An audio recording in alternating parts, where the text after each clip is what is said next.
From our main interface here, we have a lot of different options for selecting different food products, both here on top, the type of food, or here on bottom, the technique we're going to use or the mode to cook the food.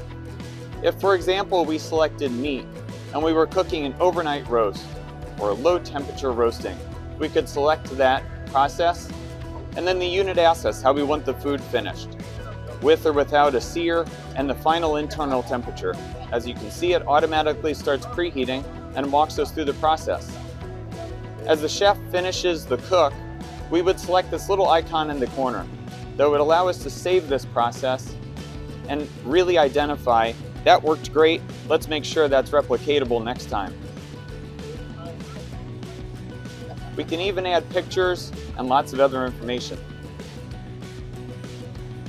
If I come back to the side over here and we looked at the individual items that were saved, we have a whole range of different products that are customized for our individual products.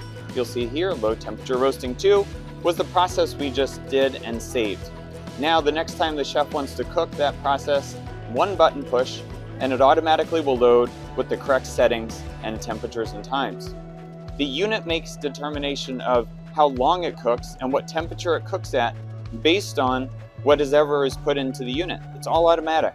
That's one of the great things about the Rationale, is it will automatically tweak both the time and the temperature and humidity to get to that final desired result that we told it. So tomorrow the size of the item is different, not a problem.